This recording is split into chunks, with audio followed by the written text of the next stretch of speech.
Welcome back, everybody, to another episode of Anything Goes with Anna Rose.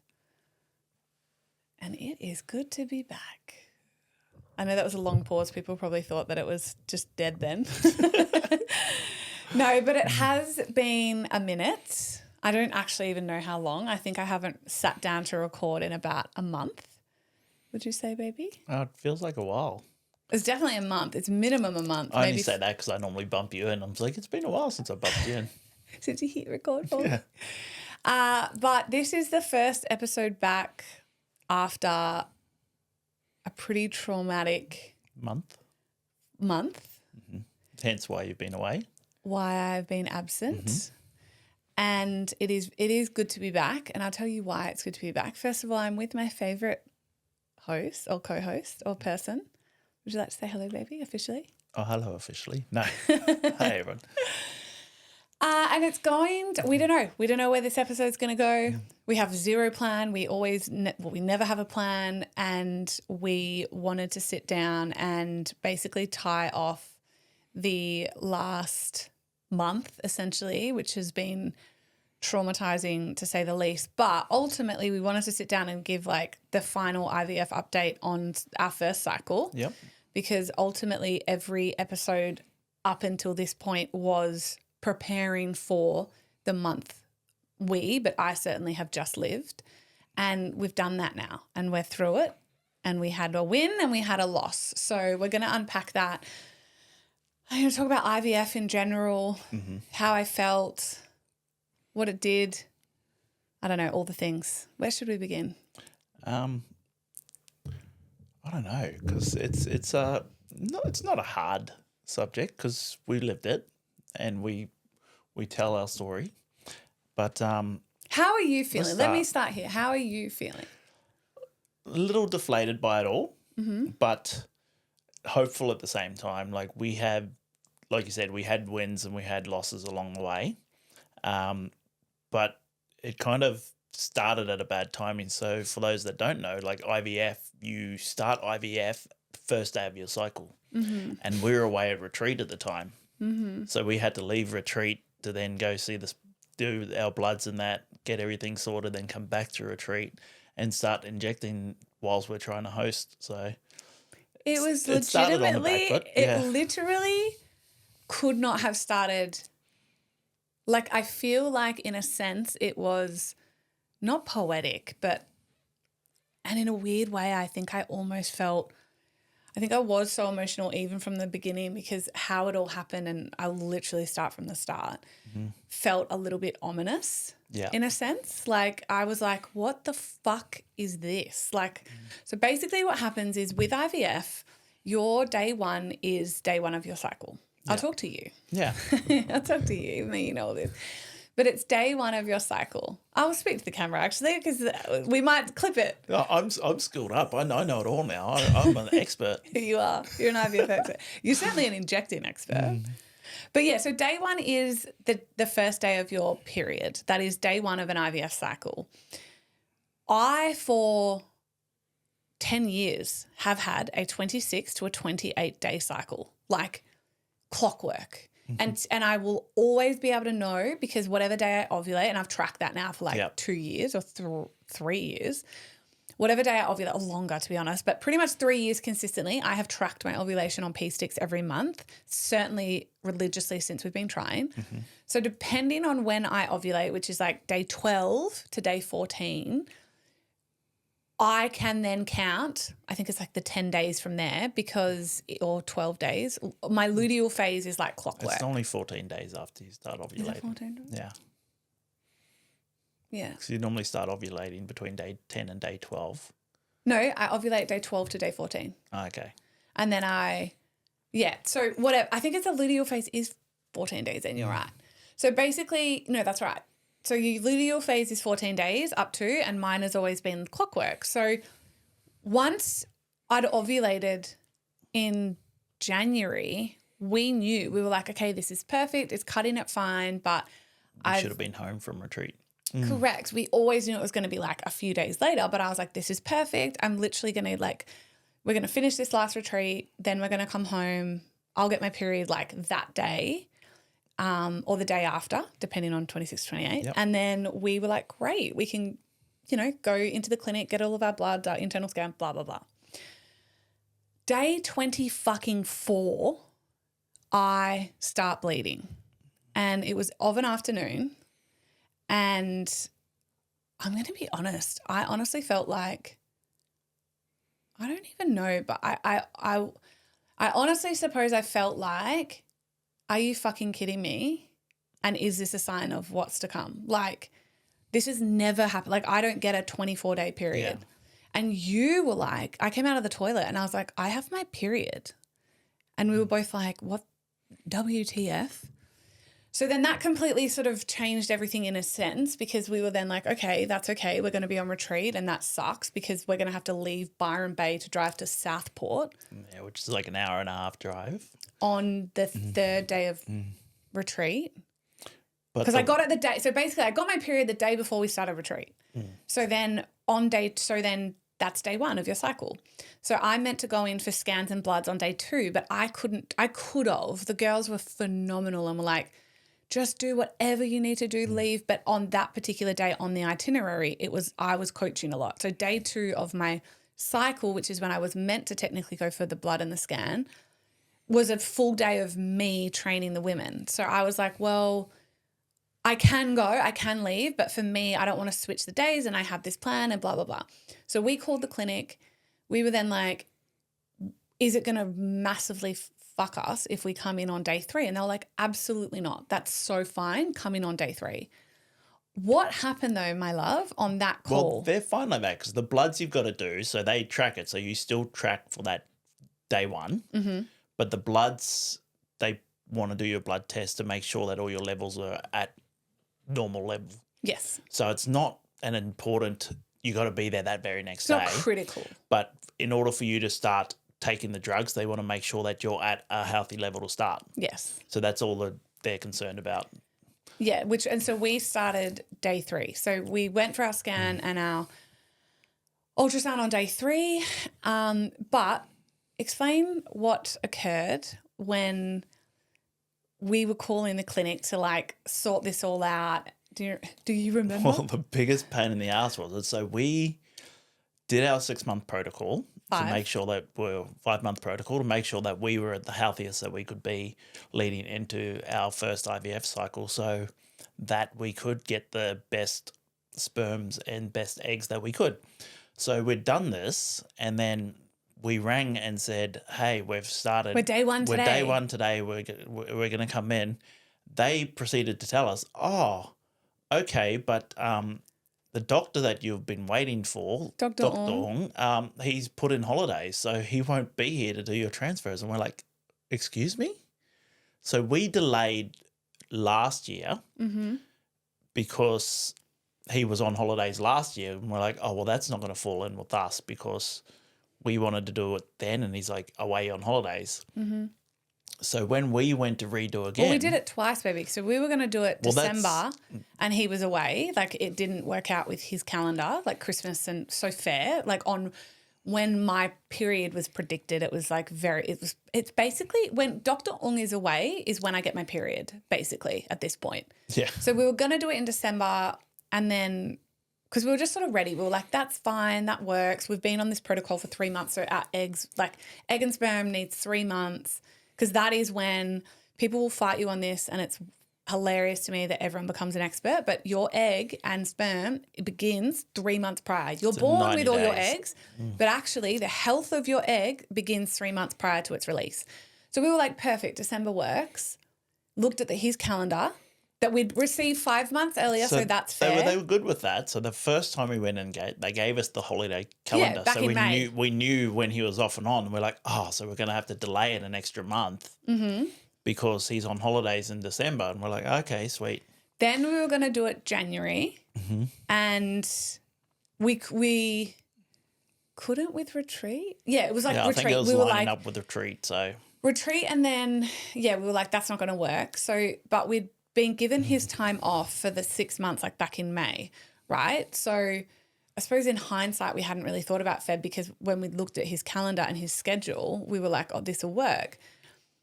We then are making the call to say, hey, day one, here we go, got my period, we got the drugs, etc. And we were 1,000% committed to February. Like we were like, we are not fucking delaying this anymore. Because we were hoping to have a 2026 baby. Well, yeah, we were hoping to have a 2025 baby. Oh, actually, was it 2024? Probably. 18 months we've been on this journey. Yeah, possibly. No, it would have been in 2025 because we'd started in June. Yes. 24. 24. Is when the whole journey started. Yeah. So for those that haven't been playing along, when we'd got together, we straight away were talking babies and family and what we were expecting out of this relationship, because obviously you wanted more kids. More kids? Or wanted kids. You wanted more kids. I wanted our kids. And then you almost threw me out because you're like, you've already got kids. No way. And I was like, hold up. Yeah. And then I said to you, I go, if we're still good, a year in, I go, I'll get the reversal and we can start trying. Mm-hmm. And this is like 3 weeks in you said this. And that's how the journey started. So I started looking into getting the reversal 1 year basically to the day. Yeah. Year in, and we're like, baby, I'm still good. We're still good. Yep. So we looked at getting the reversal. Obviously, we tried that. That failed. Unsuccessful. Yeah, I don't like that word. So that was unsuccessful. Did you not fail? Yes. Yeah. And then, so the journey's it's been a journey. While. It's officially 18 months. I said to Ryan the other day, I was like, I'm actually just so fucking over it. Like, I'm over it. I'm very over it. But anyway, so imagine women that have been in like trying for 2 years, 3 years, 4 years, 5 years, 6 years, 10 years. Yeah, I was going to say, there was a lady the other day that we were watching and she's been trying for 9 years. I'm like, holy hell. Our heart deeply goes out for anyone that is in this journey. So anyway, we make the call. We're like, we're on here, team. And they say to Ryan, look, we just have to let you know. Ung's just put it, Dr. Key's just put his leave in and he's off in Feb for Chinese New Year. Yeah. And we were like, excuse me, pardon me, what? Like, so they're like, oh, you can delay your cycle. And I'm like, I'm not fucking delaying my cycle another minute. Like we're not going March. So this sucks. And that's why you pay an inordinate amount of money to basically not go, because you can go public. I just want everyone to know, by the way, you can actually do, I don't know how it works. I don't know if you just like rock up to a hospital or like you're on a wait list so go look into this, but I am aware that you can do IVF publicly. So obviously you pay less. I was unaware of this. Yeah, you can actually do it publicly. So you pay a lot less, but this is going to piss you off. I didn't know you didn't know this. Basically, the difference between private and public is you get your one doctor and your one nurse. Oh, through the private system? Yeah, so you've got your doctor. So they say. And you've got your nurse, right? That has absolutely not been our experience whatsoever. So we paid the private price to be fucked over relentlessly. But anyway, so we get told, I take a pause, I'm on retreat, and I just looked at you and I remember saying, well, we're not going to delay this. So what happens? You said, oh, well, there's the advocate doctor. said how upset I was about it because for the first time, like he put us holidays and we got notified straight away. And then with this one, they're like, oh, no, he's just put in holidays. Yeah, in 2 weeks' time. And we're like, well, we've started our cycle, so that's shit. How it went though, they said he was going to be available to do the internal scans and the egg retrievals. Well, and then he said he should be able to be. So it was cutting it fine. So so you do all your injections. Yeah. And then you do your final trigger shot. And then after that, you go in and get your eggs retrievals. And then they were like, oh, he might be, might not be. But then when we did everything, they checked our levels and with all the drugs that they have to put you on, they're like, oh, no, he'll definitely be here for the egg retrieval. Yeah, because my body responded so well, they were like, look, you've scraped him by the skin of your teeth. I think there was like the next he was day. Going the next day. He was going on leave. So that, but I cannot underestimate how much, even immediately, in a way, that affected me because it didn't. I never let on. And I was on retreat and it was a nothing event because all the girls were like, are you okay? Like, this is a really fucking big deal. Like, And I was like, yep, I'm fine. Like, I hate that word, but I was like, I'm okay. Because I also was like, I'm facilitating. I've got 14 women here. Like, I just have to hold my shit together. But that all did feel very big. And we had planned from a decade of data that it would be okay and I wouldn't have been on retreat facilitating. So like that, it's no one's fault. It's not even my body's fault. So that all is happening. We're then told you won't get your doctor so we won't get the number one doctor. And at the moment they're saying globally, but anyway, certainly in Australia, Dr. Keelung is the one. Like for fertility, if you're doing IVF, he's the one you go to when you've had like 10 failures, right? Very fucking hard to get into, blah, blah, blah. Costs a lot of money. Great. So we start our cycle and they're like, so he's not available. He's going to be he's on holiday. And we were like, you're literally telling us like 2 weeks before he goes away, blah, blah, blah, blah. So anyway, that was very stressful. And they said, well, look, Dr. Sam, who's wonderful, and he is wonderful and he was wonderful. I really liked Dr. Sam. We liked Dr. Sam. So we did end up having another doctor, by the way. So they said, oh, Dr. Sam's going to do it. And I just trust that the universe happens for me, never to me. And I said to you, like later that night in bed when we were unpacking, I said, look, we're not going to delay. We'll go anyway. Obviously, this is meant to be how it's meant to be. Dr. Ung was obviously not meant to do it, blah, blah, blah. The next day I get called from the nurse. You know this now. And she was like, look, we've talked to Dr. Ung. Your fiance advocated very firm for you. I was like, thanks, baby.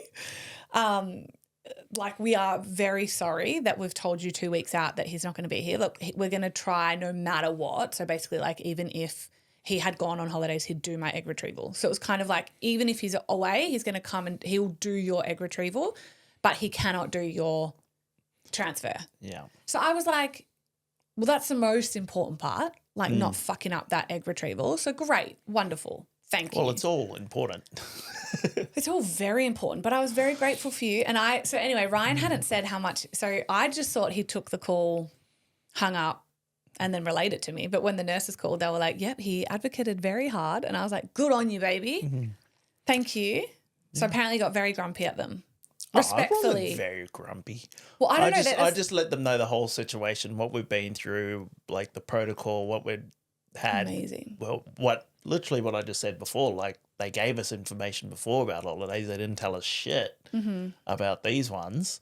When we rang up, because we knew we were coming up to it and we knew we might be on retreat, we got the drugs early because they sent us all the stuff we needed prior to that.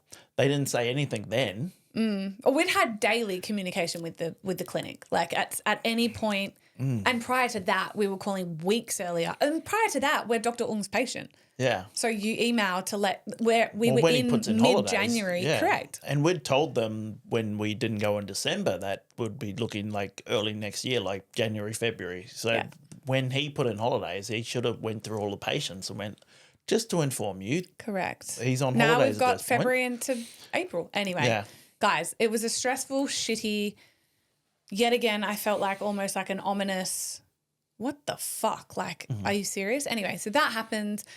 Then we get home from retreat. So you start injecting IVF on day 3. So day 1, you get your period. That's your day 1. Day 2, you go for scans and bloods. That's day 2.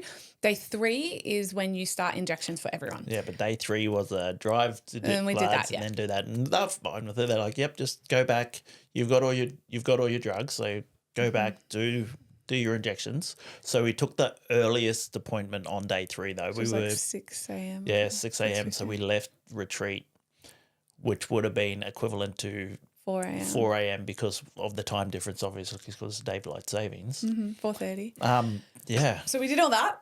We started injecting on day 3. So that was like the third day of retreat, I'm pretty sure. Like, no, it was the third day of retreat. So retreat's 4 days.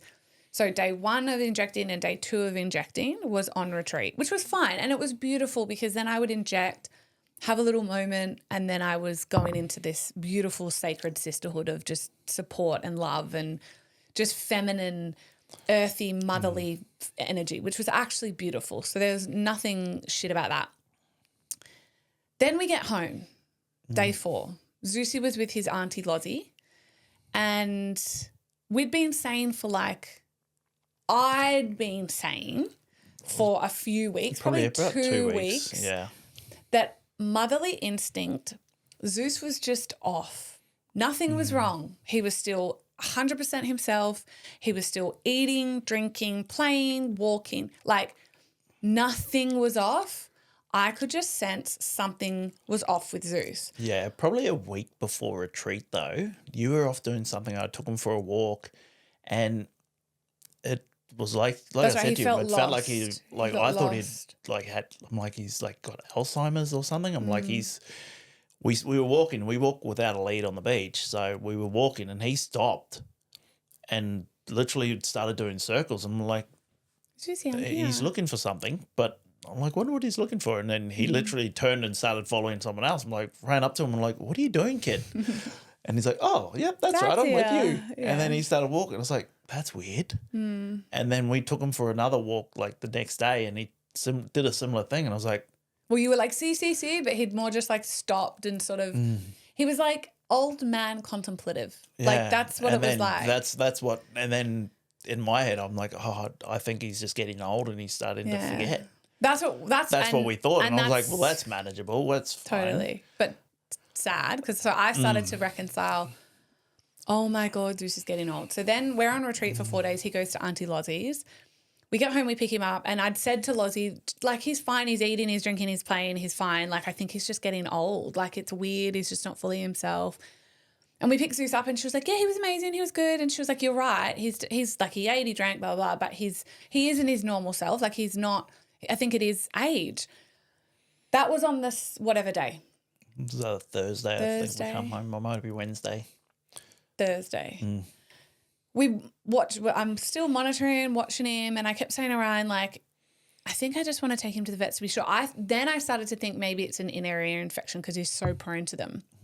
But again, he wasn't presenting or he wasn't really exhibiting. He wasn't scratching. Not he wasn't as normal. like nothing. But I just was past. like, something's wrong. Like he's just not himself. He's just not himself. So meanwhile, injecting. The Monday we just took him, and we just took him to emergency because that's where and it's not emergency, it's SASH. They are the greatest vets on earth. I cannot recommend them highly enough. But basically what usually happens with Zeus is I would take him to multiple vets, advocate, or the same vet and advocate relentlessly, and I would eventually like fight for referrals or whatever. Then he'd get referred to SASH anyway every single time, and then that's where he'd get diagnosed and treated. So this time I said to Ryan, I don't give a fuck because it's always more expensive. I'm just going to present straight to SASH in emergency, and because that's like I just know that I'm going to the best, to the top straight away. Yeah, well, 11 months ago, that's when he got his last. Was it 8? 8. It was May or June 2020. Whenever that was, he had that bad inner ear infection that he went in and he got the CT scan and then some bloods and neural tests done then, and they put us on antibiotics and drugs then, and he recovered, and we thought we were going to lose him then. Well, I was told he would not last more than 2 more days. That was when I had to advocate because they were telling me we went he to was 3 different vets. Yeah. And then they were just like, oh, it's an inner ear, and then that wasn't working, and then they were saying it was, I can't even remember. Oh, they thought he'd tweaked his back. Yeah. Because his back legs went on him. Yeah. And they're like, oh, has he done anything? We're like, no, he's been fine. I'm like, but he's literally, there's something wrong with him. He's losing his back legs. He can't walk properly. He's not eating properly. I even had to advocate. So when we ended up presenting to SASH, and they are phenomenal, but I remember the incredible, I forget his name, Dr. Sully, actually, was incredible, and he didn't want to do more. Like, he was like, we're going to CT scan him, but I'm going to do his back. I advocated, do you remember? I was like, no, do his brain. I believe it's ear. Do his neck and brain. So that it was, and then that's when they found it. They were like, oh, whoops, yep, severe inner ear, blah, blah, blah. So we get back to SASH vets on the Monday night. They triaged us as like the lowest level. So we were there till like 10, 11 o'clock at night. A few hours.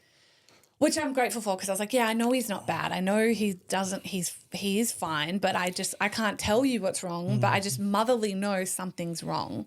Anyway, an amazing vet came out, and I can't remember his name. He was Canadian. And he was like, yeah, he looks fine. I'm taking your word for it. I think at that point he had started walking sideways. Yeah. So that's like why. fall That's in a why. little And then bit. I started to think that he had a stroke, and that's why That's right. it had all come from, because he had constantly been walking to the left. All right. To the right, sorry. So Yeah. he'd be walking to the right, and he'd have to walk until he hit something so he could walk properly. And I was like, that's not normal. He'd started Like, it's doing a that on the different. Monday. That's different to what he with his ear infection. Yeah. I was like, that's just weird. I'm like, maybe he's had a stroke. That's why his memory's going. I was like, oh, because I was just throwing everything out there. I'm like, he's not Himself. He's not himself, and that's why we went straight to the vet, to the Emergency. hospital rather than just going to the vet. I'm like, let's just catch it before it gets bad. Like last time. So we did that. So we rock up to the vet on the Monday. He is wonderful, and he's like, I will say though, it was just fucking ominous because he couldn't tell us what was wrong. He was like, look, he's presenting sort of, like everything he's doing, which isn't much, could be an inner ear infection. And because his last one last May, June was so severe, we're just going to throw everything we've got at him, what we did previously, and he will be right by Wednesday. But you remember, he was like, look, his age, realistically, he was like palliative. And I was like, why are you saying palliative care? Like, don't say that. He's healthy. He's well. Nothing. You're telling me nothing's wrong. 2 weeks prior to that, he was running on the beach and acting like a puppy. And then that's why we were so concerned about it. It's like that he's not himself. And then, when the vet started saying that, we're like, oh, okay. Yeah, we're like, why are you saying that if you're saying he's fine? So anyway, they drugged us up. They gave him an inordinate amount of drugs. We went home. We started treating him straight away. And then I think like the next day I was like, nah, I know this is brain. I feel like this is brain. Something's wrong. And then, but the vet was like, you have to give it a few days. Like unless something different, very different and extreme happens, you got to let the drugs kick in. So and the first day it looked like they were going to work. Yeah, that's right. Because we come home, we medicated him, and then he started being a bit more alert and aware and started to move around. We're like, oh, it's starting to kick in. Zeus is back. Did not last long. So then Wednesday morning we were downstairs, like we were with him, and he was just breathing. Like I was like, he's stressed, like he's upset and he's stressed. You were like, we've got to go, like we're going back to the vets. I was just fucking hysterical. And literally, so he'd gone from fine to still okay to we woke up on Wednesday morning, we put him to bed, he was fine, woke up on Wednesday morning and his breathing was just off, like he was just in pain, like he was just like which wasn't uncommon also, like if he had done a walk or anything. I pick him up, I'm hysterical because I'm like, what the fuck is wrong? We get in the car, you're driving to the vets. He's like a baby in my arms. This is why it's taken me 5 weeks to sit and record this, because I'm like, haven't been able to leave the house or talk without sobbing. So there's just no point in doing a podcast until I could get to this point. He's in my arms. He's like a baby, like upside down limp baby. We walk into the vet. I'm hysterical. He's clearly sick, and they just rush us straight through the back. And they're checking his vitals. They're doing everything. And I just kept saying, like, something's wrong. Something's like, I don't know what it is, but blah, blah, blah. You just do anything. Do whatever you have to do. They were amazing. They were like, look, we're gonna knock him out basically just to give him some reprieve. Mild sedative just to relax him. And so he wasn't in pain. But it was like they knew straight away. Like they took us through into another room. I was sobbing, and they came in, and it was like I just from the Monday night. This is now the Wednesday. It was like everyone knew it wasn't good, but no one was saying basically because they were like palliative on Monday. I'm like, you're talking about inner ear, but you're saying palliative. That doesn't make sense. But then in hindsight, when they unpacked it, they were like, well, it's his age and it was the breed. Because at that point there too, he started not going to toilet outside. That's right. That's very unlike Zeus. Yeah, that's right. I was like, that's not him. On Tuesday. Because we've got the door for him and he can go in and out whenever he please, and he was really good. And then all of a sudden he just was shitting and pissing inside, and we're like, that's weird. Yeah. And then we told that to the vet the first time when we presented, and he's like, oh, it's as long as he's not going on himself. When he starts going on himself, that's when you got a problem. Yeah. And then, so he wasn't like pissing on himself, so he had enough thing, but he couldn't control his bowels. Yeah. So he was just lay there and then and shit. I was like, that's not good, baby. That's why I'm like, we've got to go in. That was Wednesday. So we rushed to the vet. And they just pulled us aside and said, they didn't know, but they said, look, it's probably going to be, it's cancer or a tumor. And I was like, and they basically said, so like, let's put him down. And I was like, abso-fucking-lutely not. Well, like, we weren't confirmed yet. No, so I was that like, was just there because obviously they've seen it plenty of times before. So they're like, oh, this is a brain. the symptoms that he's presenting with is going to be one or the other. But I'm talking like we were sitting in the vet and they literally were like, that is your option. Like your option is to put him down because if you take him home, it's cruel. And I was like, well, can we fucking confirm what he has? Like, Yeah. And they were and I get it. Like, I think they were like, we can scan, but a CT scan does cost $8,000. And I was like, I don't care if it fucking costs $20,000. Like, do the scan because I will not make a call on anyone's life until I definitively know the problem. Anyway. Well, they only thought that because the drugs that we were on should have made him better over the 2.5 days that we were at home. Well, I think after presenting, like they should have kicked in and made him better, and he was getting worse, and they're like, well, that's not a good sign. So they knew it was up.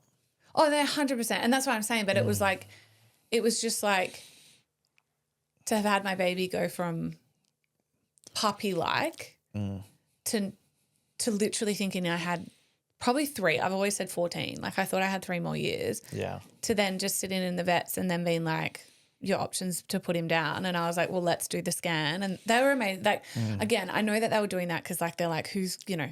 Yeah, a lot of there's people. nothing we can treat him with if it is what we know it's going to be because he's too old, it's his breed, and it would be cruel to the animal. And I was like, okay, fair.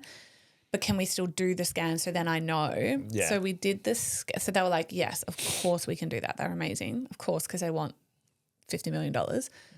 So they CT scanned him. We were back here and this is the crazy thing. So don't forget, this podcast is about the IVF update.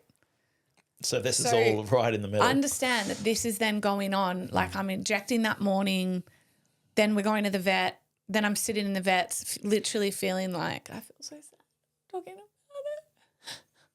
But literally like my whole world is collapsing and I don't even want to exist without him. And then anyway, we came back here to distract us. And then they called and then they were like, yeah, we're really sorry. It's a aggressive, super aggressive, very inoperable brain tumor. And when we had done a CT scan 7-8 months prior, July, August, September, October, November, December, January, February, 8 months prior. Yeah.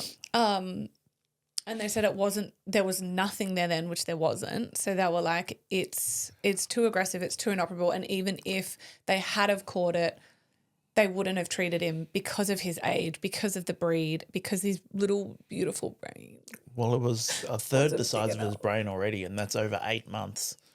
So that's why they're like the aggression of it. Yeah. They're like, there's nothing we can do for him. But his little brain was too little. So they said like even back then, I'm almost in a sick, fucked way. I'm like, back then, because what they said to me was, so I had no choice at that point. So they said, you cannot put him on, like we can't do chemo and radiation. But we were saying like, well, could we have, if it was caught 7 months ago, 6 months ago, could we have? And they were like, no, we certainly wouldn't have operated because his brain's too small. Like we would be taking a third of his brain and you wouldn't get your dog back. But they said, you know, chemo and radiation for most dog owners is for the owner, not the dog, because it just makes them sick and there's no guarantee. And I was like, okay. But that was really hard. So I got the call and then they just basically said,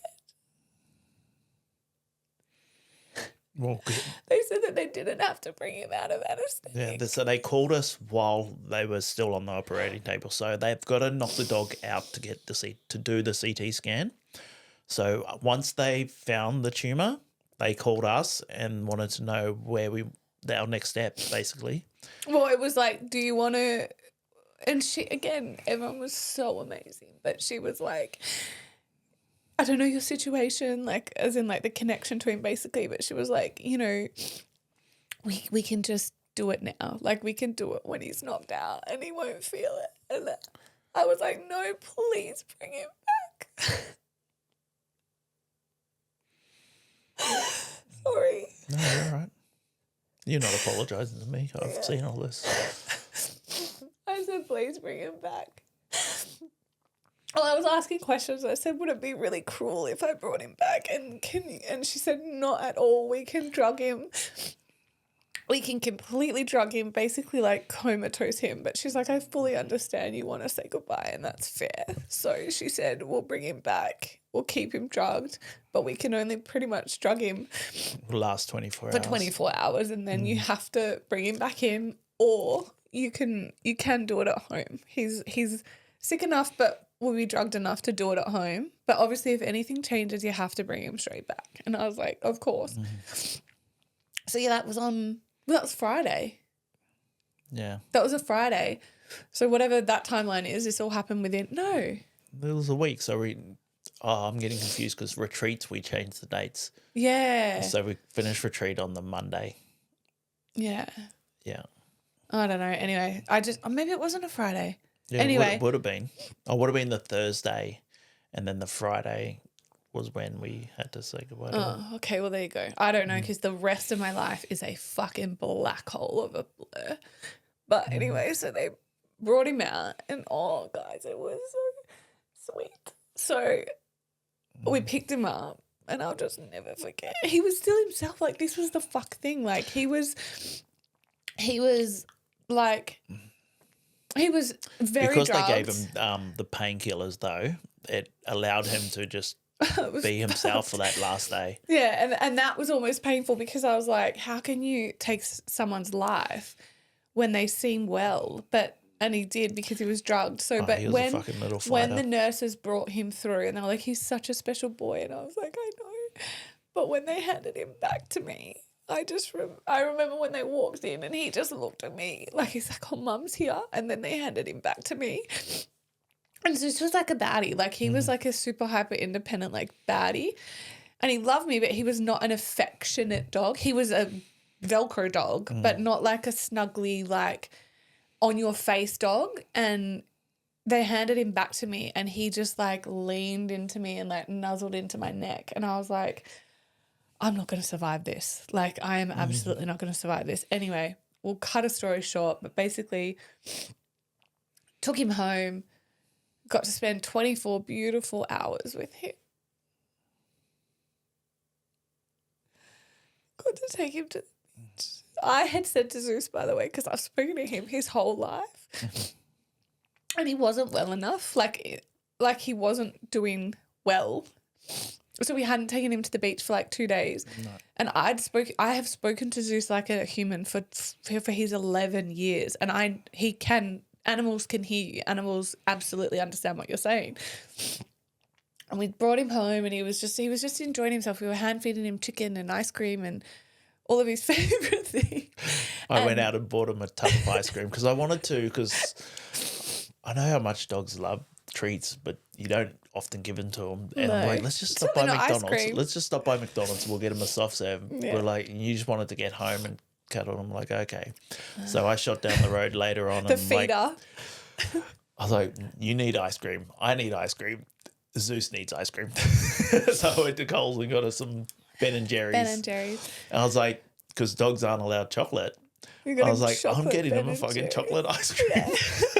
And it was so sweet because Dr. Camilla. Oh, he loved it. Dr. Camilla, who was the vet that came to do his dignified goodbye, had brought him a chocolate cake. Did the same thing. To eat it. And she was like, no, I always like, and so she's a vet. And she was like, no, I love to give dogs like chocolate right at the end because like they deserve it. And I was like, amen. But basically I said to Zeus, because his favourite place is the beach. He is his mother's son. And I said to him, we were cuddling on the couch, and I said, if you want to go to the beach, if you need one last visit, I'm not going to take you.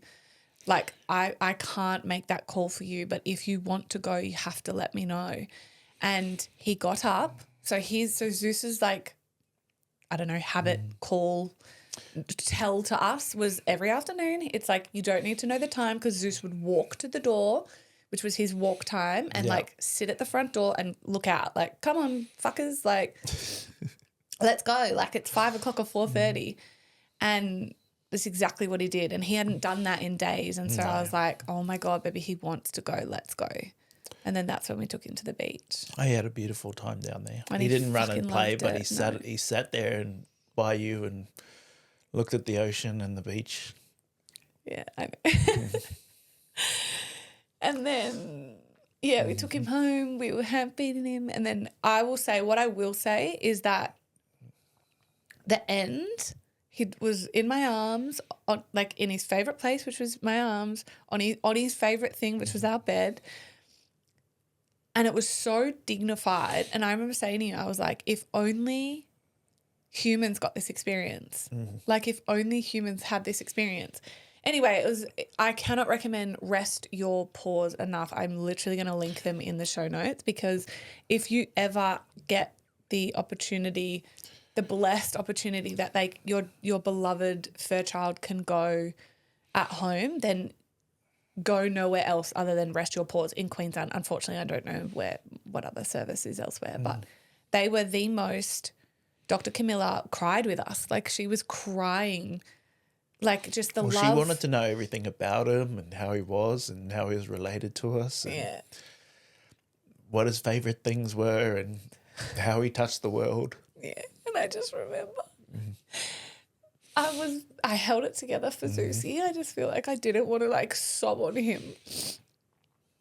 And I was just talking to him, because she was like, okay, it's time. And it happens in stages. And she just makes him sleepy first and feel nothing, and then they administer the one that stops their heart. And I remember I was just saying to him over and over and over again, like, I love you, you're so loved, you're so loved, and thank you. And I was saying all the nice things. And then when I couldn't anymore, because I was like, I was sobbing, I was quietly crying, she took over because you were crying. And she just said all the loveliest things. Like, it wasn't just like, you're loved. It was like, she was like, thank you for loving your mum and your dad, and you're such a good. I just was like, but like personal things we just shared with her. Anyway, the whole thing was unbelievable. He went very, very fast, very, very unexpectedly. And I do believe everyone's atted me in my inbox. I received thousands of messages, and I just want to say thank you from the bottom of my heart. Just the little touches that they did too. So she came in and she'd asked if we wanted a bit of his fur. So she had a little vial thing and trimmed a bit of his fur and like, off where and from? put it in the like, vial. Is there a favourite part of his body? She had a stencil then and got the imprint of his paw for us. Yeah, so I'm getting that tattooed. They brought a candle, so obviously we told him the name, and that brought a candle with his name on it. And that, so she lit that up, so made like a little shrine for him while we were in our morning and saying goodbye to him. Yeah. Just everything. It was just like, it sucks to lose someone or a dog you love, but then being able to do it with someone with such care and grace makes it that little bit easier. Yeah. And then he was gone. And then I entered, honestly, like a dark, disassociated vortex of, I genuinely don't remember February. And I genuinely mean that. Like, if gun to my head, $10 million on the table, I just couldn't tell you. I do remember the next day. I remember coming here because I didn't want to be at home. I just couldn't be at home. Firstly, I still hate being at home. I'm like, this house is a fucking home. No, this home is a house again. How people live without a dog is so beyond me. So that's the hardest thing. And I still say good morning and good night every day. Like I'm like, morning, Juicy, night, Juicy. Like if we drop food on the floor, we're like, Zeus.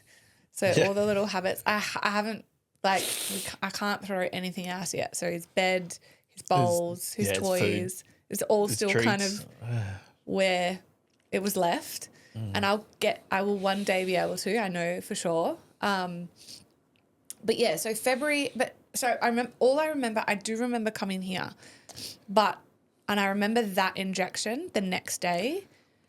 And I just remember thinking like, unfortunately, and then the boardroom. Yeah. And obviously now we know the story. We know that the transfer failed, but I just remember thinking simultaneously two things. I remember thinking never having so much conviction in my heart that this was going to work, because I remember thinking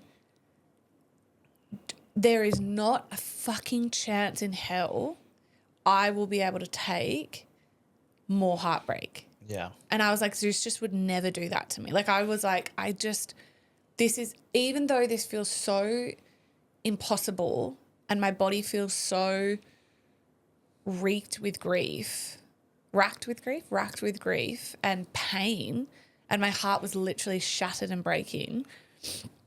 So I was thinking, it's going to be impossible for life to exist inside of me. And you were sort of saying that. I was like, simultaneously, like, I'm absolutely going to get pregnant, because I will not survive losing Zeus and then losing this baby in 2 weeks. Like, it's just not, I just couldn't comprehend it. I was like, there's not a chance in literal hell that I will.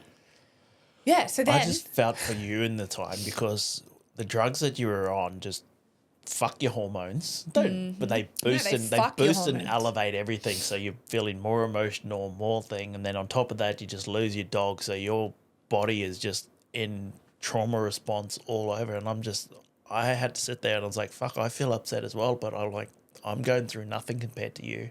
But you were. And then I still had to come in, because rightfully so, you like, I don't want to see anyone. I don't want to bump anyone in. I was like, I got you. Oh, I shut my life down. I didn't leave the house for 3 weeks. I would go on a walk every other day or every day. I know it's definitely every other day. I would go for a gentle walk. Couldn't go to the gym. I couldn't see anyone. I didn't want to speak to anyone. I literally, Lane stepped in enormously for me, obviously, which is my business unicorn, but my business manager. But yeah, I was like, the studio can get fucked. Like, everyone and anything can get fucked. I've lost Dad, but I always say, like, losing a parent, nothing will ever compare in my entire fucking life, ever. And Zeus came close. Like, Zeus is up there, because, I don't know, firstly, when it's your soul dog, it is very different. They say parents love you unconditionally, but I disagree. I think unconditional love is sort of unhealthy, because it's like, what, so they can stab you in the face with a knife and you're still going to love them? Like, no. So but a dog loves you unconditionally. So it's the first and sometimes only love, I don't know if I'll ever get another dog, that you receive unconditional love. And it's the purest, most beautiful love you'll ever experience in your entire life. And so when you lose that, and Zeus had come to me, like, it's just, he was my soul dog. It's like, it was a lot. So I tapped out, disassociated, hated everyone, hated everything. Honestly, for 3 weeks straight, it's just a black hole. I don't remember what I did. I didn't do much. I know I was just on the couch 90% of the time. Yeah, well, what sucked also was this is right in the middle. Right, so cut back to IVF. IVF, So cut back to IVF. Yeah, so we still had to carry on with doing injections every day. We hadn't, at that point, gone to get the egg retrievals yet, so we're still literally in the middle of all the injections. So this is probably day 5 of No, it was day 10. I remember day 5 distinctly. Of injections? No, it was day 10 of injections. Yeah. So day 10 of injecting, Zeus died. So day 11, day 12, day 13, day 14 of injecting and the trigger shot, etc., was, a black hole. Then day 14, I went in for my egg retrieval. Yeah, so with that, so if we jump back on the IVF train, the good news, so when we went in... We're back. So when we went in for the ultrasound, they come back and you were diagnosed right. before this with HCG, low No. Low AMH? Yes. All these acronyms. I know. ABCs. You were diagnosed with ABC. Maybe I'm dyslexic at the best of EZG. times. Come on. I know. And then, so that directly relates to eggs. Yes. So with low AMH, they were only expecting you to maybe have 5. Well, my AMH is 5.6, so they directly correlate that with the amount of eggs-ish, which I still disagree with. But anyway, they said you can expect about 5. You know, retrieved. That's not embryos. Retrieved, which will give you maybe 1, probably none, no embryos. So we had a lot of hope. When we went in for the ultrasound, Dr. Ung was like, he was surprised, and he's like, oh, he goes, I've actually seen 10 eggs maturing, so follicles. So he was happy. He was like, wow, I wasn't expecting that. And he was genuinely shocked. Yeah, so we went home after that and we were all excited, like, oh, 10, that's what we were expecting. Like hoping for, sorry, not expecting, like off doing this protocol. Yeah. Yes. So, and I also, I forget, I forgot, I genuinely am blacked out, but that happened the day. So that internal ultrasound and more bloods taken was the morning. It was like 6 a.m. the morning we had to say goodbye to Zeus. Yeah. So that was fucked. And you can't. So we come back with good news and then come home to a sick dog. We're like, yeah, Zeus and Logan beautifully, and that was special as well. Logan and Charlie had slept over the night before, so they could just lay with Zeus while we left for the hour or 2 hours, hour and a half. So. And then that was special because then they got that special time with him. But, yeah, that was fucked. I forgot all about that. That was that morning. But that was phenomenal. So back on the IVF, yes, 10 follicles. Dr. Ung was super surprised. And then... He upped one of your injections by an extra mil because he's like, although I see 10, he goes, a couple of them were smaller. He goes, I want to just try get them to maturity. So he upped one of your injections. Core of it, I can't remember. Yeah, Purgatron, from our 1.25 to our 2.25. It was 2.5. 250. Yeah. IUM or whatever to 300. So that occurs. So that's day 10. I don't know, 12. Day 10, I think. And then I genuinely am blacked out from here. But then we had the egg retrieval. Day 14. I remember that sort of.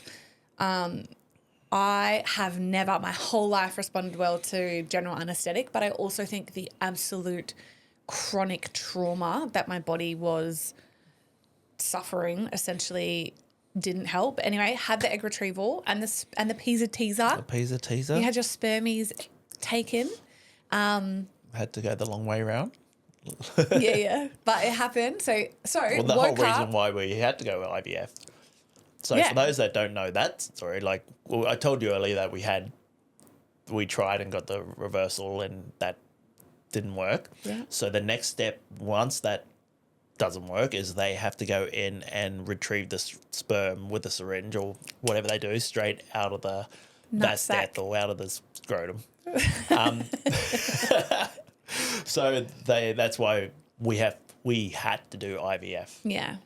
Because of that reason. So I had my sperm retrieved. You had your eggs retrieved. You're a king. You woke up fucking basically next to my bed, like, let's go. And I had like severe low blood pressure, which is what they were concerned about. So like 40 over 60 or something, like something bad. Yeah, I just woke up and go, is there anything to eat? He literally, guys, I was first, he was second. So I had my eggs retrieved, got wheeled out, they wheeled him in.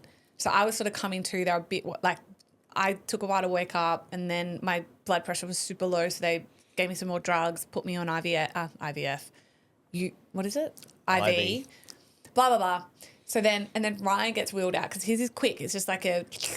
Yeah. I think egg retrieval's quick as well. I think it's like 20 minutes or something. Super quick. I think you were done with your egg retrieval like within 20 minutes and then they took me quick. They sucked those bad boys out. And then literally Ryan gets wheeled next to me, is waking up. He's not even properly awake. And he's like, can I have a sandwich?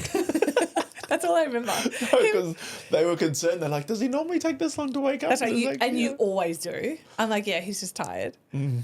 And then, so wake up, amazing, get to go home. Logan picks us up, go home. Again, it's a blur. I don't really remember. But I remember waking up and seeing 12 on my hand. Yeah. And I was like, you're fucking kidding me. Like, are you kidding me? Like, I had 10 follicles. Not every follicle contains an egg. So he was super stoked that I had 10 follicles. Yeah, so an extra 2 got up to maturity with the extra shots, obviously. Yeah, so he was like, but 10 doesn't guarantee you 10 eggs, right? So it's just like, great that there's 10 follicles. Some women, by the way, have like 30 or 40. Like 10 is not amazing. It's average for IVF, but for a woman with low AMH, phenomenal. Which 100 million trillion % was the protocol. So, which we knew. And it's the argument that I had with Dr. Ung from the beginning. So that occurred, 12 was written on my hand, cried about that. I was like, oh my God, this is incredible. Called us the next day, 10 were mature and 10 were fertilized. Yeah, so they go from then. So once they do the egg and the sperm retrieval, they then go into the lab and then they do all the sciencey jabs. So they called though and they said, well, Dr. Ung, who called? A nurse? This is where I black out. One of the nurses. Okay, one of the nurses. I was like, someone called us. I just remember someone called us. It might have actually been Caitlin. Our nurse were meant to have that. We probably probably never saw had. once. Yeah, we saw one time. Sorry, that's what we were angry about at the start. So we weren't angry, but like, so in private IVF, you get one doctor and one nurse. We have literally had like every nurse at Monash. Like, we don't have a designated nurse. And it's funny because like heaps of beautiful queens have DM'd me and they're like, oh my God, what nurse did you get? Like mine was blah.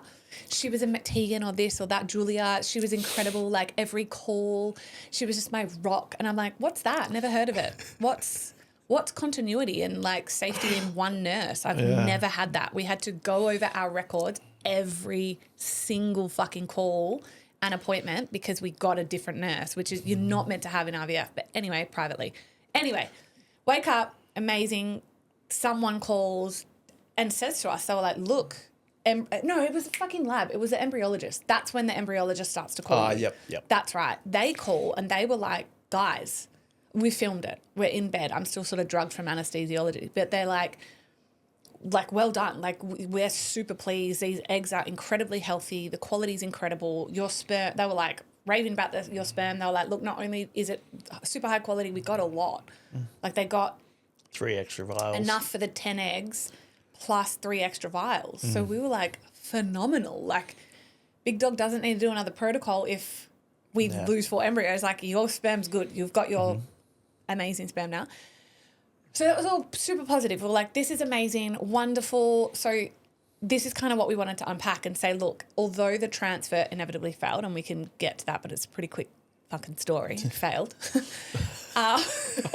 It's not. It was a fucking trial. Oh, no, that's right. Jesus. Me. Strap in. This is a long episode. But basically, it did fail, but the cycle was very successful. So well, that's what we said at the beginning. Like, we had good news and bad news. We had wins and we had losses. Yeah.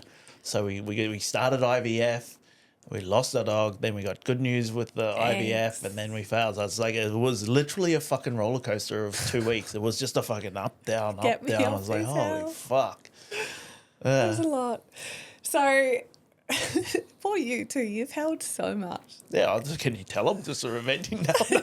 So I've literally, because obviously, because I had to hold all this energy because you had, like, were pumped full of hormones. So your hormones, on top of losing everything and feeling elevated, you were also on these drugs, which went your level from here to here. So I'm just like, shit, I've got to hold it together. And you did remarkably. Yeah. Like, remarkably. But yeah, so unsuccessful with the transfer, successful cycle. So 12 eggs retrieved. So the embryologist calls us, 12 eggs retrieved, 10 mature, 10 fertilized. They call you again day 3, 7 had remains, and then the drop off occurs, right? Now. So what'd you say, 10 fertilized? Yeah. Okay, yeah. So 10 mature, 10 fertilized. They called us day 3 and they were like, okay, seven remain. And we were like, come on, eggies, come on, embryos. Which, mate, I was fucking like, well, I thought I always said the number 5. I was like, 5, 5, 5, 5. So I was like, yep, we're going to get 5.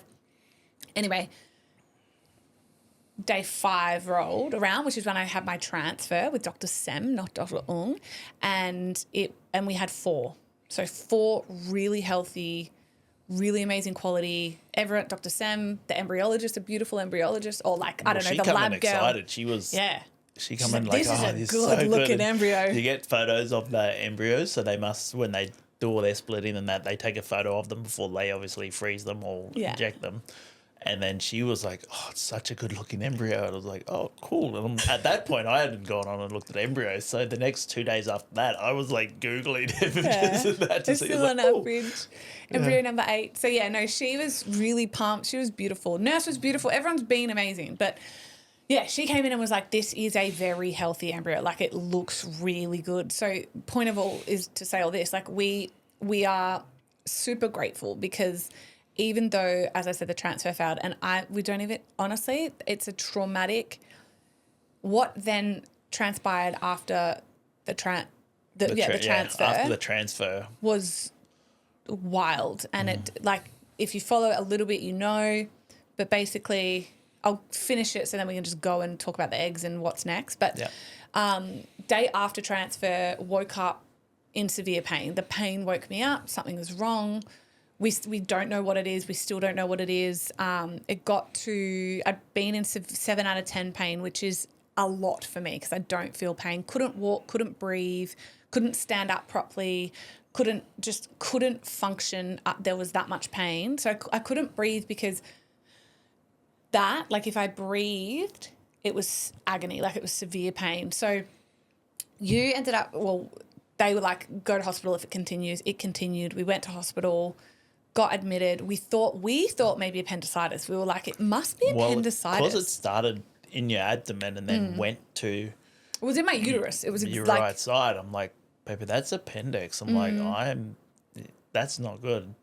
So I rushed into the hospital and then they did scans on that and it was an appendix, thank goodness.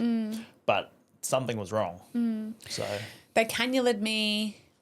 They were good as well. They were super over. And then they tried to admit us at whatever hospital. That was another long day. Anyway, so then they tried to admit me and I was like, can I discharge myself? Can I not do this? Can I just go home? Because I'm going to refuse your drugs with all due respect.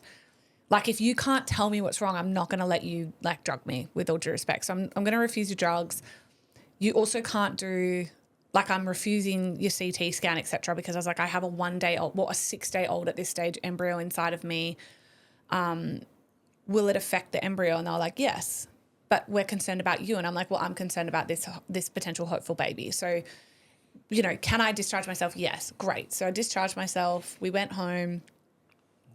I was still, the pain had lessened. I think the fucking IV had helped. I don't know. Something had helped. Pain had lessened a little bit. Woke up the next day, it was 4 out of 10, which was great. That was phenomenal for me. Woke up the day after that, so day 3 post-transfer, and it was just crampy. I was just sort of uncomfortable. I was like, great, pain's gone. Pain is very different to uncomfortability for me. So I was like, great, I'm just uncomfortable now. Like something's still off. I've got severe cramps, but they're cramps. It's not pain. And then day 4, you started like regularly, you started spotting like you normally would off a implantation. So we're all excited and hopeful. Like, oh, that's so good. Day 5. No, it was day 3 of a night. I had a tiny bit of spotting on. Oh, was it? Yeah. And then I was like, oh my gosh, this is so exciting. This tracks exactly with implantation, which it did, and it was. Day 4, we woke up. We're going about our day, and I felt a gush of blood, and I was like, it's over. Like, and I was right. I wasn't right. It was over like day 7. But you think in that moment, like you see that much blood, and I have never seen that much blood before. So it wasn't a normal period or anything like that. But I just thought it was, and I thought, oh, this is what it looks like because I'm bleeding so severely. Came and grabbed you collapsed on the floor, like hysterical. And I was like, it's over. Like, fuck. But also I was like, of course it is. Like, yeah, all the grief and what the trauma fuck that is you're going on in with my over body? Yeah. So then called Monash. My nurse was away again, so wasn't getting a call back. Happened to have acupuncture that morning, and I'm so grateful. I cannot also recommend my acupuncturist enough, Dr. Cassandra. Went to acupuncture like normal, was fucking very much looked like I'd been crying all morning because I had. And Cass was like, what's wrong? Like, how's it all going? And I said, I'm bleeding. And she was like, excuse me, pardon, what? Why the fuck are you here? Like, get in your car and drive to Monash. And I said, oh, I've tried to call. They're not calling me. And she goes, I don't give a fuck. Like, go to Monash right now. So thank God for Dr. Cass. Yeah. Got in the car, drove to Monash. Well, I got stuck at the gym. Yeah. So at this point, I'd gone to the gym in the morning, and then Anna's like, well, I've got my acupuncture, so I'll just drop you off and go there. So I'm like, yeah, sweet. And then she calls me later, I'm at Monash. I'm like, why are you at Monash? She goes, oh, because Cass told me to come here because the bleeding's not regular. Oh, okay. So you went and had to do that by yourself, which this is the first real appointment with this IVF that you've done by yourself. Which I nailed, you guys. I was fine. So I try to be supportive as much as I can. You're a phenomenal supporter. Yeah, so I don't complain that I get stuck at the gym.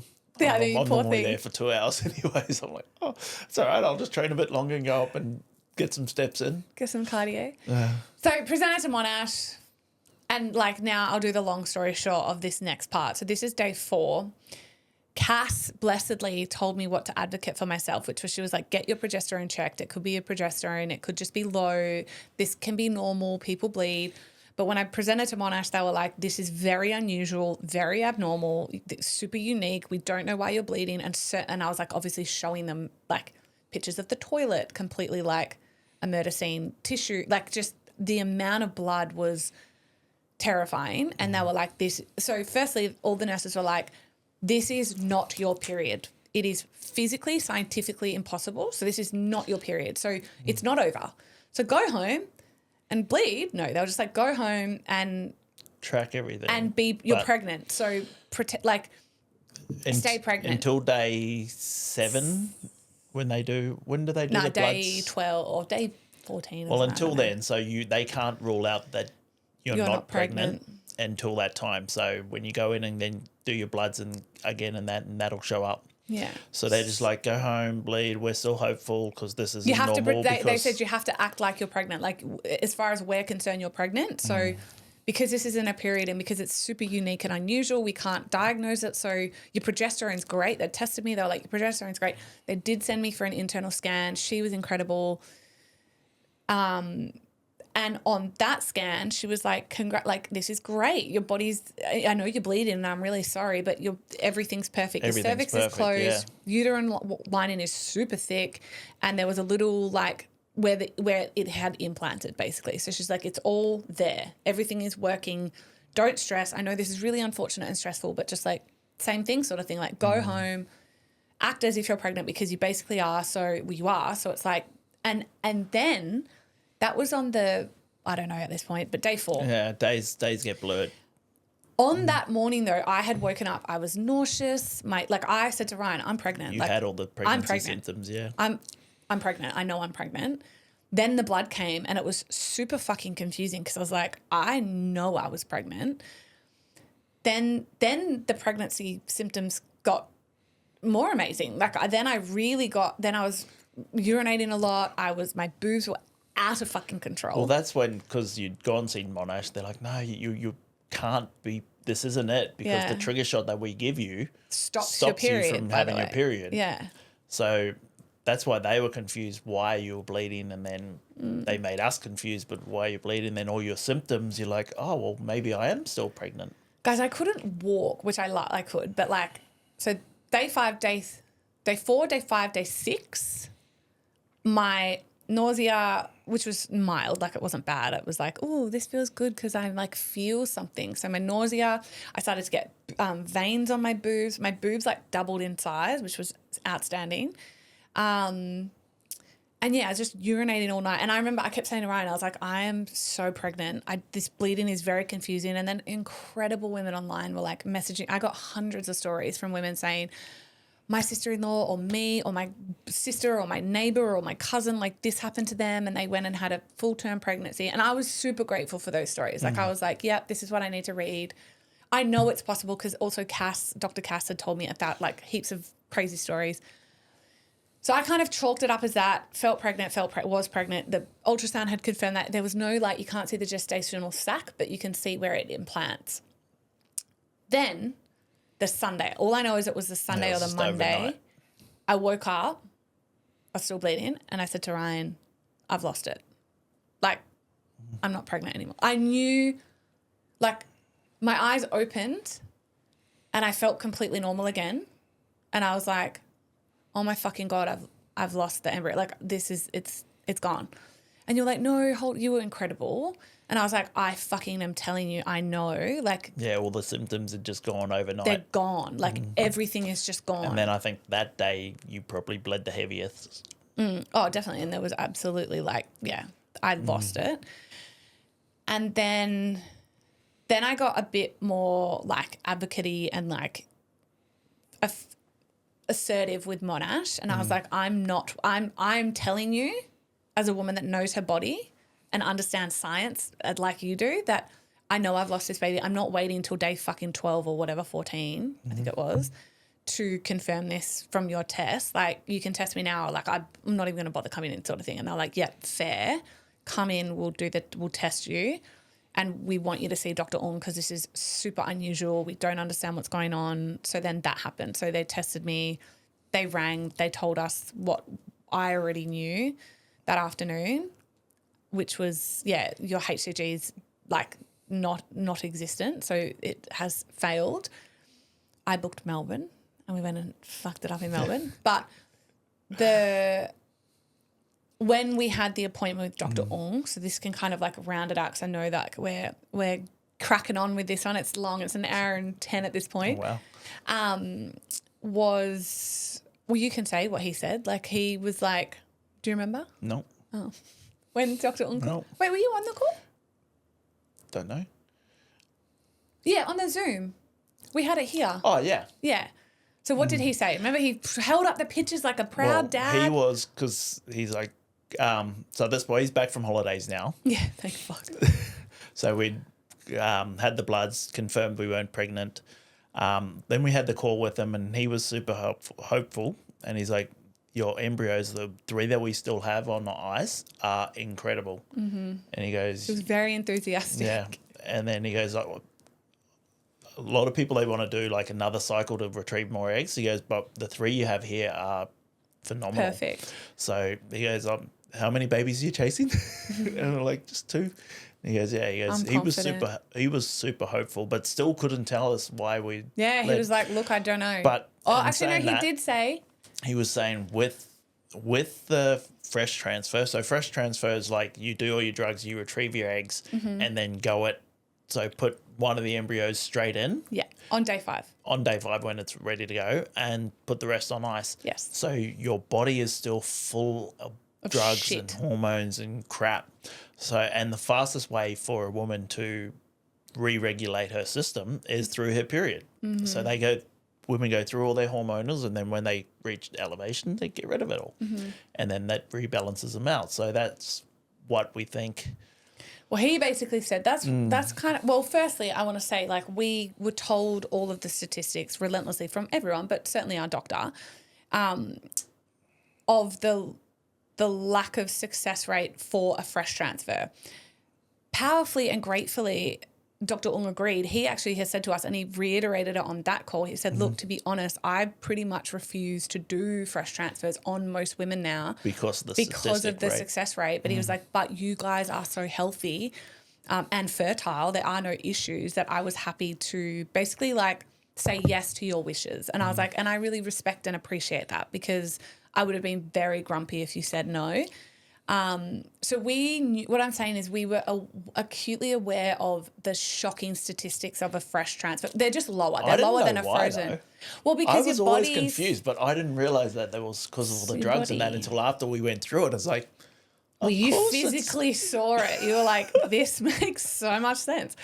So that happened. And then, but we both were like, look, we know the statistics, but we are also super healthy and well. And so it's not like we want to defy the statistics, but everyone wants to defy the statistics. And also I was like, I don't want to wait. Like, why would we wait if we are healthy, if we are well? And would I honestly change it? No. I would still have everything I have fucking been through, the trauma of the bleed, like in it, blah, blah, blah, blah. I would still have not chosen that, but I would, even knowing what I now know, I would still have done a fresh transfer, 100%. So you can't change what we did. So you just got to live with it, learn from it. Exactly. And move on.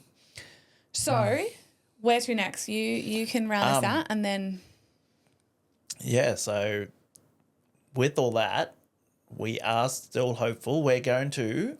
We've got 3 left. So my gripe with IVF, so I'm going to give you that one. Go on. Is they want to just, I don't want to say that they want to just take your money and go. They do that. IVF is a science. So they just want to do the science. They want to get the sperm, meet the egg, put it in your body.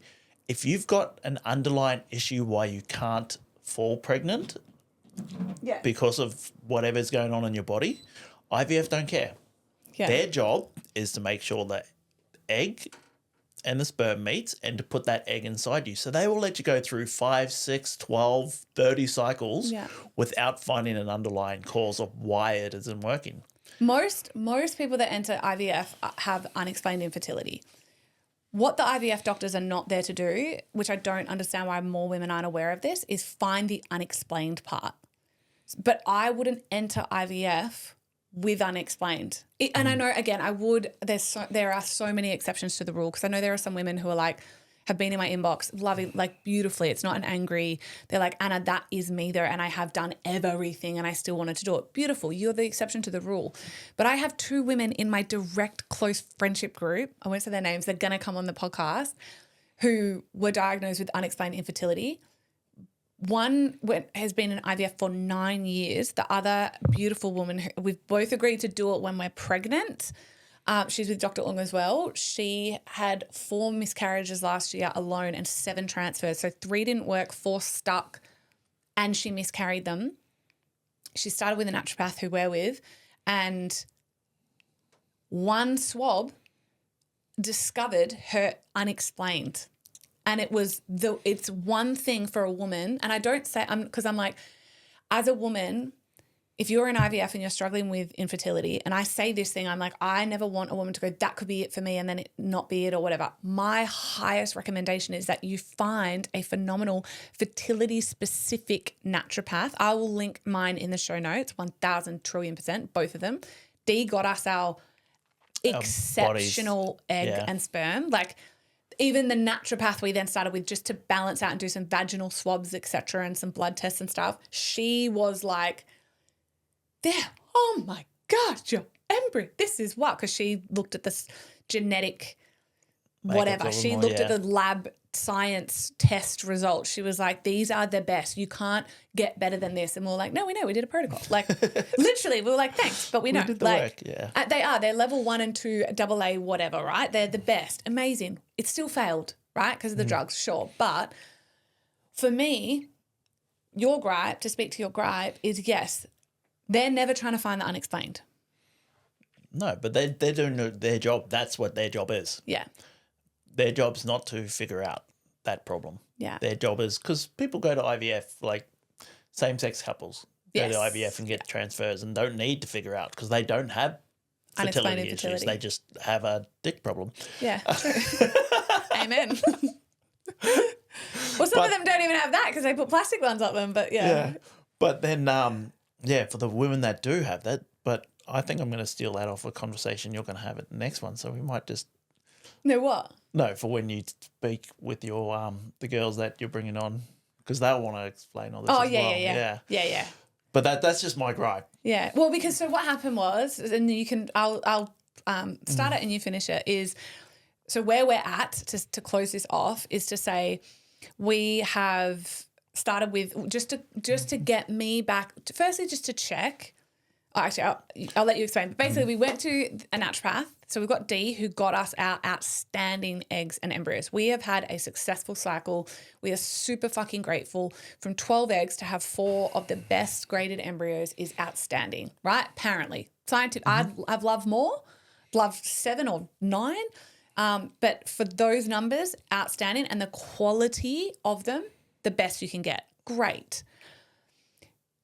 Then we went with a naturopath because I was like, well, I have just been drugged to my fucking eyeballs and you're just saying, Ung's just like, let's get another one in you. He was excited. He's like, you're so fertile. We're good to go. So next time you have your period, we'll book in and we'll start it all over again. And we're like, we just want to go get some stuff checked. Yeah. So we went with a naturopath.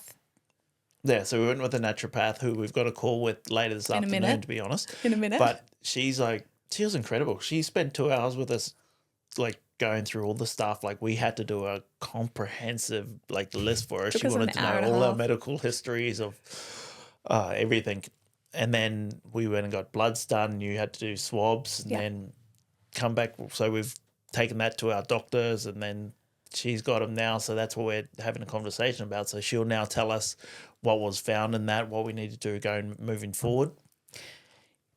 And then, once we get all that underlining stuff out, because you need to, after doing all those drugs, just rebalance out, make sure we're back at square one again. Yeah. So basically where it's at is if Dr. Ung had it his way, which I respect and love, because of that we're well and we're healthy and, and he genuinely, his take is that my body, because I am so well and I am healthy, my body had a more severe reaction to the drugs in trying to get it out quicker. That was his thing. He's like, well, makes sense that you did have, well, firstly, he said your bleed was so severe because your uterine wall was so healthy and thick. And I was like, yeah, that checks.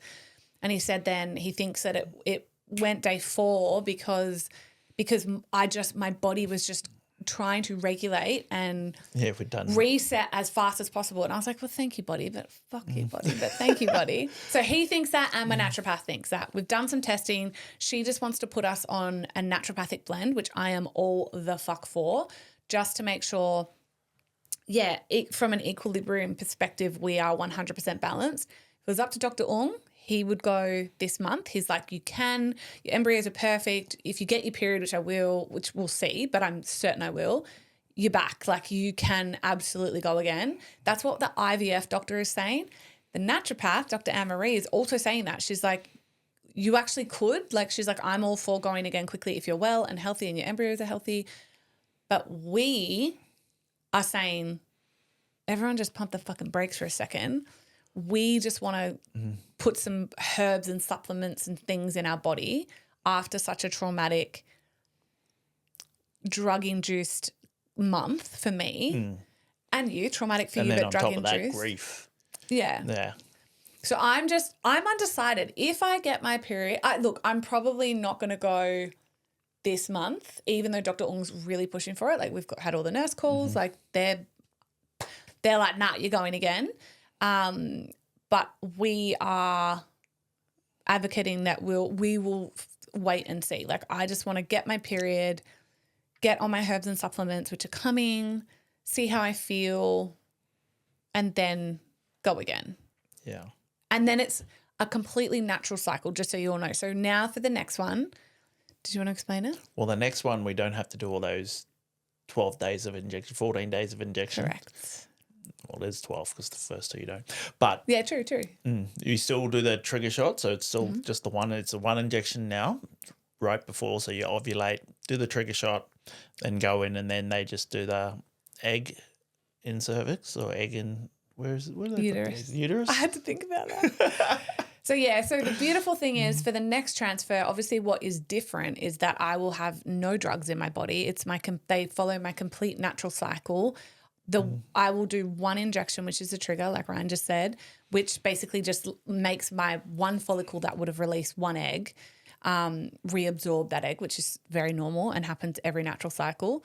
So, yeah, just one little bit of drugs, which once I'm back on a naturopathic, you know, like it's not 3 needles a day, etc., we're a lot more hopeful. So that's kind of where we're at. That's why Dr. Umi is like, and I don't even know if he is like this with everyone, but he's like, oh no, you're getting pregnant. Like this is next go. It will be fine. So we'll see. I think I've just been burned and hurt and traumatized and deep in grief that I'm like, I don't know. I'm super hopeful and I absolutely know we will be pregnant, but it's just been a lot.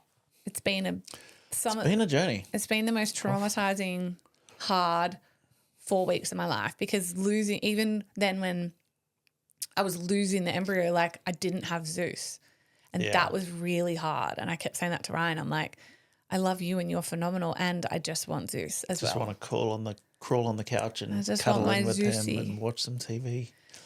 So guys, I know that was a long one and I make no apology. I think we're grateful that we get the space. I also know that people are very invested in this, more specifically, not even my community. A lot of women in IVF now who are finding me are grateful to hear the story because they find themselves in this story. They've had a failed fresh transfer or they were going through trauma themselves or they've just been in IVF a really long time and never even fucking told their immediate family.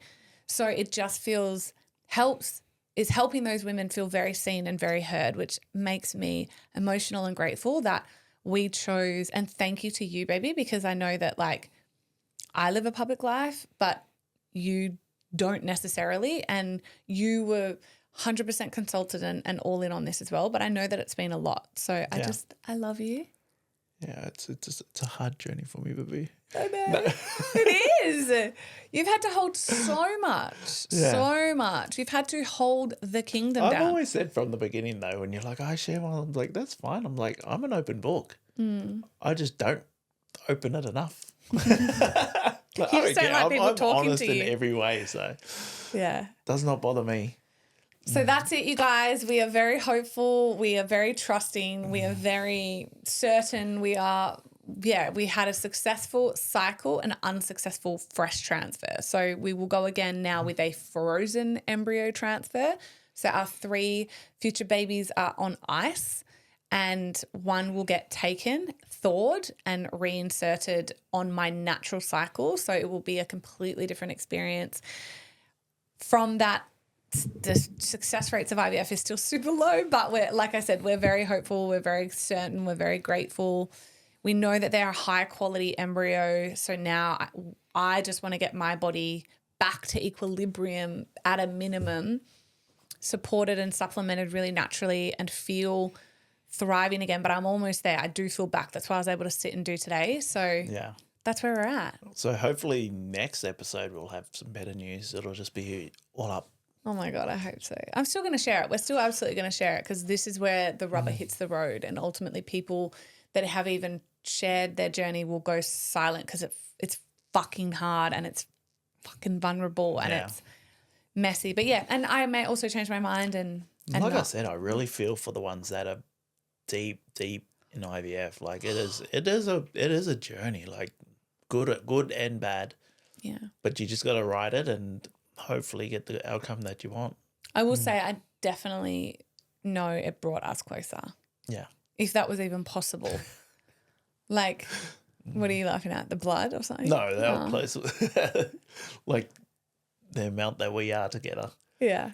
Like this has been like you're riding, I'm riding with you. Yeah. Ride or ride, baby. Ride or ride. Yeah. All right, you guys. Well, thank you for listening. If you've made it to the end, I appreciate you. We appreciate you. We really just wanted to share literally the whole story. Like, I had no time limit on this. It could have been 2 or 3 hours. I wouldn't have given a fuck. It deserves space and it deserved our voices. And so I feel like that is a beautiful traumatic, sad, but hopeful bookend to the very beginning of like the episode where we were like preconception talking about how we were unpacking our parenting conversations and da-da-da-da-da. Our very first cycle is now done. We have 3 more healthy, beautiful, viable embryos that we can now transfer on a natural period. So let us fuck around and find out, my friends. Yeah, we're hoping for 2. Yes. Well, Ryan wants 3 now. No, well, we got 3 embryos. If the first one takes, the second one takes, well, fucking why not throw the third one in? This guy, honestly, he's pitching hard for a 3rd. Anyway, we will leave it there. But until next time, stay wild. Stay wild.